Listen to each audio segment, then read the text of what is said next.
रक्सौल वो बॉर्डर शहर जहां भारत नेपाल की सरहदें मिलती हैं, जहां ट्रैफिक की भीड़, जनता की तकलीफ और राजनीति का तड़का तीनों हर वक्त गर्म रहते हैं।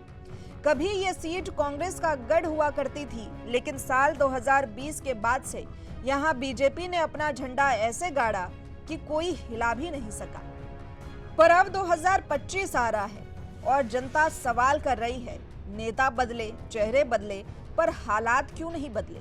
1951 में कांग्रेस के राधा पांडे जीते थे और फिर 1985 तक कांग्रेस का सिक्का चलता रहा। राजनंदन राय ने जनता दल से 1990 और 1995 में बाजी मारी, लेकिन 2000 में आया अजय कुमार सिंह का दौर। बीजेपी की टिकट पर 15 साल तक उन्होंने ये सीट नहीं छोड़ी और फिर 2020 में प्रमोद कुमार सिन्हा ने बीजेपी की परंपरा को बरकरार रखा, कांग्रेस के राम शंभू यादव को हराकर। यानी 2000 से अब तक बीजेपी ने एक भी चुनाव नहीं हारा।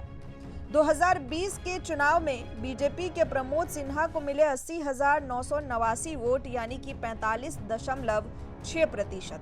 कांग्रेस के राम शंभू यादव को 44,056 वोट, यानी 24.81%। और निर्दलीय सुरेश यादव तीसरे नंबर पर रहे। टक्कर कांटे की तो नहीं थी, पर अब हवा में एक नया सवाल उठने लगा है, क्या बीजेपी का किला इस बार भी बचेगा? 2015 में अजय कुमार सिंह ने 64,761 वोटों से जीत दर्ज की थी। राजद के सुरेश यादव से उनका मुकाबला सिर्फ 3% वोट के अंतर से था।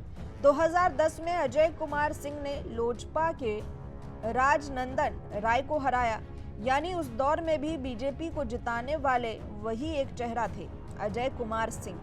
लेकिन 2020 में बीजेपी ने चेहरा बदला, पार्टी नहीं बदली और जीत मिल गई।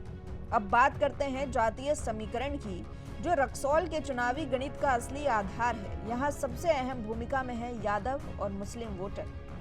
मुस्लिम मतदाता है लगभग 62,000, यानी कि 22.4%। यादवों की संख्या भी निर्णायक है। इसके बाद भूमिहार, कोयरी, ब्राह्मण और राजपूत वोट भी जीत की चाबी बनते हैं, यानी जो जातीय संतुलन बना ले उसी की नैया पार। 2011 की जनगणना के अनुसार एससी वोटर 28,525, यानी कि 10.26%। एसटी 2030, यानी कि 0.73%। मुस्लिम 62,276, यानी कि 22.4%। ग्रामीण मतदाता 87.25%। शहरी मतदाता 12.75%। मतलब साफ है, अगर गांव में पकड़ मजबूत है तो जीत आपके कदम चूमेगी। अब बात करते हैं असली मुद्दों की, क्योंकि चुनाव जीतने के लिए जाति से ज्यादा जरूरी है काम। 2020 में जनता ने जो मांगे रखी उसमें शामिल थे रक्सौल को नया जिला बनाना, रेलवे क्रॉसिंग पर ऊपरी पुल, ट्रॉमा सेंटर, स्टेडियम और टाउन हॉल, तकनीकी शिक्षा के लिए महाविद्यालय। लेकिन आज भी वे मांगे वहीं की वहीं पोस्टर में। सोचिए, बॉर्डर पर बसा शहर, देश की सीमा की पहली नजर, और वहां मूलभूत सुविधाओं का टोटा। लोग यहाँ बीमार होते हैं, अस्पताल दूर हैं, छात्र पढ़ाई करना चाहते हैं, कॉलेज नहीं है। ट्रैफिक में फंसी एम्बुलेंसों की चीखें यहाँ रोज कहानी है। तो सवाल ये है कि क्या 2025 में जनता ब्रांड को चुनेगी या फिर काम को? 2025 का चुनाव आसान नहीं होगा।